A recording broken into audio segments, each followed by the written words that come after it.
Hello दोस्तों, आज मैं आपको पीकू की एक कहानी सुनाने जा रही हूँ। पीकू एक मध्यम वर्गीय परिवार की लड़की है। परिवार में माँ पापा और दादा दादी हैं। पीकू इनकी इकलौती बेटी है और वो महज 5 साल की है। हर मध्यम वर्गीय परिवार की तरह इस परिवार का भी एक सपना था कि वे लोग अपनी पीकू को शहर के सबसे अच्छे स्कूल में पढ़ाएंगे। और यहाँ अच्छे स्कूल से मतलब है अच्छा इंग्लिश मीडियम स्कूल। पीकू के माँ पापा उत्तर प्रदेश के बरेली शहर के रहने वाले थे और अभी कुछ 3 साल से वे लोग लखनऊ में रहने लगे हैं। लखनऊ में बरेली के मुकाबले काफ़ी तामझाम थी। वहाँ के लोगों की अंग्रेज़ी भी बरेली वालों से काफ़ी अच्छी थी, ऐसा पीकू के माँ पापा को हमेशा लगता था। उन्होंने पीकू को भी एक अच्छे इंग्लिश मीडियम स्कूल में पढ़ाने का सपना देखा था, पर आजकल अच्छे इंग्लिश मीडियम स्कूल में एडमिशन कोई आम चीज़ नहीं रही है। आज के स्कूल में बच्चों के साथ साथ माँ बाप के भी इंटरव्यू ली जाते हैं। अंग्रेज़ी में हाथ थोड़ी तंग होने के कारण जैसे तैसे मेहनत करके पीकू और उसके माँ पापा एडमिशन के लिए लखनऊ के सबसे अच्छे इंग्लिश मीडियम स्कूल सेंट मेरी गर्ल्स में एडमिशन के लिए पहुँचे। इंटरव्यू बस अब कुछ समय में शुरू ही होने वाली थी कि पीकू को अचानक से भूख लगने लगी। उसने अपनी माँ से कहा, माँ मुझे कुछ खाने का दो। पीकू की माँ ने कहा, माँ नहीं बेटा, मम्मा बोलो, एंड हैव सम बनाना। पीकू ने कहा, ओके मम्मा। ये सुनते ही पीकू के पापा को हंसी आ गई। अब वो टाइम आ गया था इंटरव्यू का। प्रिंसिपल मैडम ने पीकू को अपने बगल वाले चेयर में बैठने को कहा और उसके मम्मी पापा को सामने वाले चेयर में। प्रिंसिपल ने माँ बाप से कुछ आम से सवाल पूछे कि वे लोग क्या करते हैं, कहाँ रहते हैं।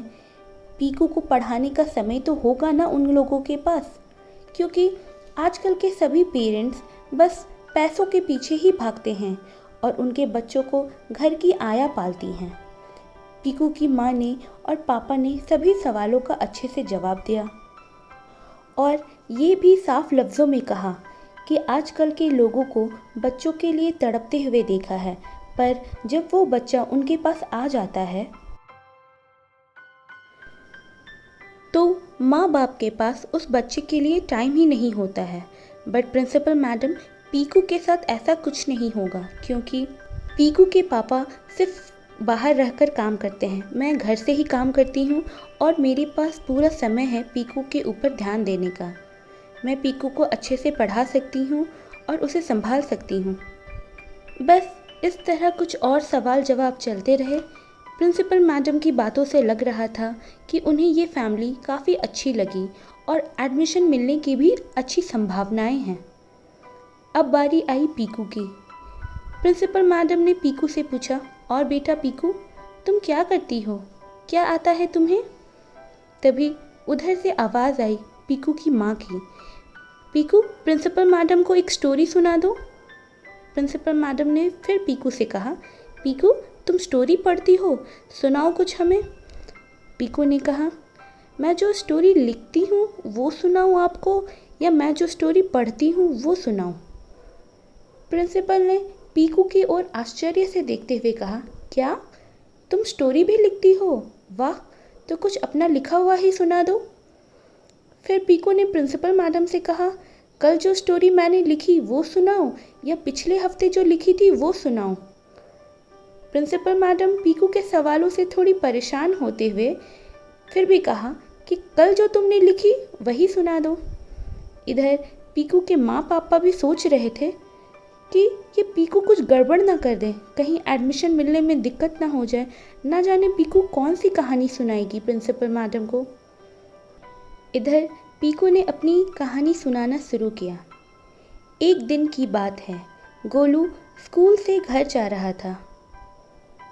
पीकू की माँ सोचती है, क्या गोलू जो पीकू के बगल वाले घर में रहता है, जो पीकू से सिर्फ 2 साल बड़ा है, मोहल्ले का सबसे शैतान बच्चा गोलू। हे भगवान, ये पीकू क्या करने वाली है? क्या सुनाएगी वो प्रिंसिपल मैडम को? ये सोच सोचकर पीकू की माँ बैठे बैठे ही परेशान होने लगी। फिर पीकू ने आगे कहा, घर जाते वक्त गोलू को सड़क पार करनी थी, पर सड़क में इतनी गाड़ी चल रही थी कि गोलू सड़क पार ही नहीं कर पा रहा था। फिर वो स्कूल के सामने वाले पीसीओ से कॉल करके अक्षय कुमार को बुलाता है। अक्षय कुमार अपने हेलीकॉप्टर में लटकते हुए आते हैं और वो गोलू को गोद में उठाकर सड़क पार करा देते हैं एक ही झटके में। फिर थोड़ी दूर चलते चलते गोलू को आइसक्रीम खाने की इच्छा होती है, पर उसके पास पैसे ही नहीं होते हैं। फिर एक लाल रोशनी के नीचे उसे मिस्टर इंडिया दिखते हैं। गोलू ने मिस्टर इंडिया से कहा, क्या आप उस मकैम्बो आइसक्रीम वाले से मुझे एक आइसक्रीम दिला सकते हैं प्लीज़। ये सुनते ही प्रिंसिपल को हंसी आ गई। पीकू ने प्रिंसिपल को हंसते हुए देखकर कहा कि मैं आगे कहानी सुनाऊं या छोड़ दूं। प्रिंसिपल मैडम ने कहा, नहीं नहीं, आगे सुनाओ बेटा, फिर क्या हुआ। पीकू ने कहा, फिर क्या होना था, गोलू आइसक्रीम खा रहा था। फिर थोड़ी दूर चलते चलते गोलू देखता है मोटू पतलू आपस में बहस कर रहे हैं रोड के बीचों बीच कि उन दोनों में ज़्यादा ताकतवर कौन है, और टॉम एंड जेरी उन पर हंस रहे हैं। यह देखकर गोलू को बिल्कुल अच्छा नहीं लगा। उसने तुरंत छोटे भीम को बुलाया और कहा, देखो मोटू पतलू रास्ते के बीच में लड़ाई कर रहे हैं और उन्हें रोको तुम, और टॉम एंड जेरी को भी सबक सिखाओ कि जब दो लोग झगड़ा करते हैं तो उन्हें सुलझाना चाहिए, ना कि उन पर हंसना चाहिए। छोटा भीम मोटू पतलू को उठाकर ढोलकपुर ले जाता है और टॉम एंड जेरी को भी डांटता है और वहाँ से चला जाता है। यहाँ टॉम और जेरी छोटे भीम से डांट खाने के बाद एक दूसरे से झगड़ना शुरू कर देते हैं कि तुम हंस रहे थे जेरी, मैं नहीं, और जेरी बोलता है, तुम हंस रहे थे टॉम, मैं नहीं, तुम हमेशा ही दूसरों पर हंसते हो। गोलू ये सब देखता है और उनके पास जाकर बोलता है, जो हुआ सो हुआ, आइंदा से तुम दोनों ऐसी हरकतें मत करना, खुद की ज़िंदगी को बेहतर बनाना, दूसरों पर हंसकर तुम्हें क्या मिलेगा। और टॉम एंड जेरी गोलू की ये समझदारी वाली बातें सुनकर वहाँ से हंसते मुस्कुराते चले जाते हैं। इधर प्रिंसिपल ने कहा, अरे वाह पीकू, गोलू ने कितनी समझदारी वाली बात बोली है, खुद की ज़िंदगी पर ध्यान दो, दूसरों की ज़िंदगी पर नहीं। फिर क्या हुआ पीकू।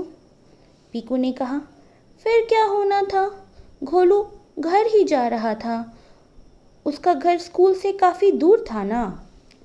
फिर थोड़ी दूर चलते चलते गोलू रास्ते में गिर जाता है और उसे जोरों की चोट लग जाती है और वो रोने लगता है। रोते रोते वो फिर से अक्षय कुमार को फ़ोन करता है कि अक्षय सर, मैं गिर गया हूँ, मुझे उठा लीजिए ना।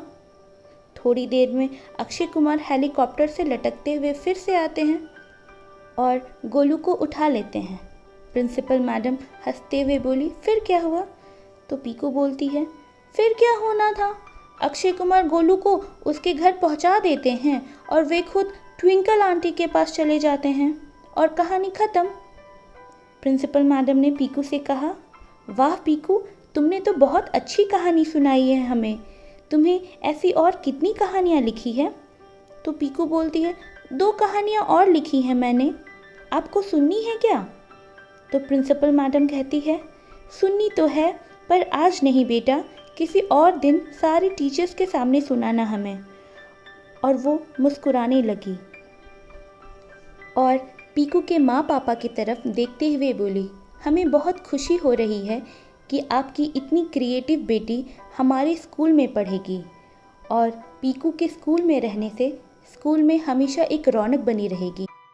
यह सुनते ही पीकू के माँ पापा के खुशी का ठिकाना न रहता है और वे लोग प्रिंसिपल को थैंक यू बोलकर हंसते मुस्कुराते वहाँ से निकलते हैं और अपनी गाड़ी की ओर बढ़ते हुए पीकू से पूछते हैं कि पीकू बेटा, तुमने ये स्टोरी लिखी है।